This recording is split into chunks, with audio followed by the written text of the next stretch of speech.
Everyone talks about love, but very few talk about self-respect. And sometimes, the greatest act of self-love is not fighting harder or begging someone to stay, but quietly walking away. This is the story of a young woman named Emily. Emily was gentle, loyal, and always ready to help others. She loved deeply, and she believed kindness could change everything.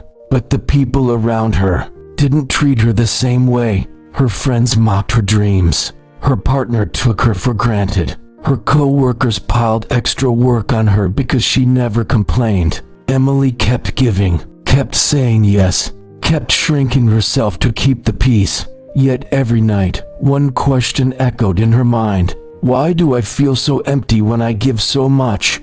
One afternoon, Emily visited Mrs. Thompson, an elderly woman who ran a small craft shop near her home.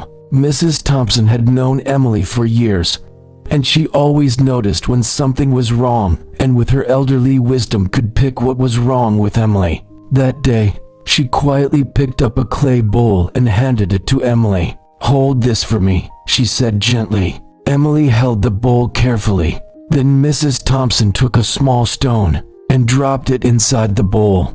Clink. "Did it break?" she asked. Emily shook her head, indicating she was saying no. Mrs. Thompson dropped another stone, then another, then another. Soon, fine cracks began to appear along the edges. Emily breathed sharply. "Please stop, it's going to break." Mrs. Thompson looked at her. "Exactly." She pointed at the bowl. "This bowl is you, and each stone is someone you keep carrying, even when they drain you, disrespect you, or exhaust your spirit." Emily stared at the cracks.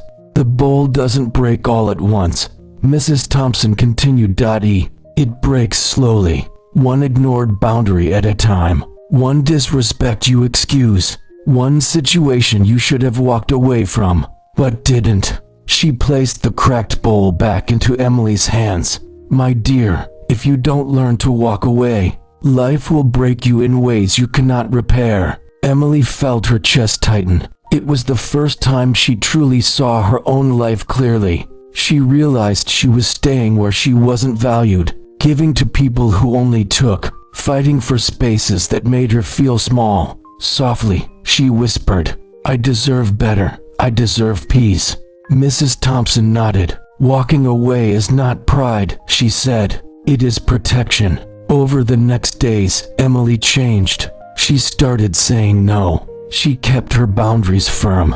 She walked away from friendships that drained her spirit. She stopped chasing people who didn't respect her value. She removed herself from anything that made her lose herself. She only stayed with people that made her happy and respect and love her. And slowly, her world became lighter, calmer, brighter, stronger. For the first time in years, Emily felt something she hadn't felt in a long time: self-respect. So here is my advice to you from someone who understands the pain of helping others and not getting the same energy.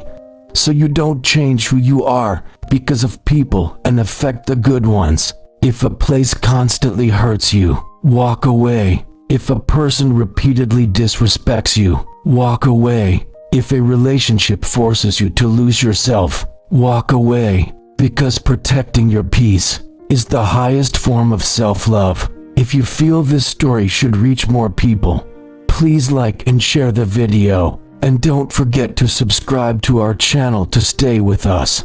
I'll be back again with another inspiring story. Till then, be patient, be thankful, and keep moving forward.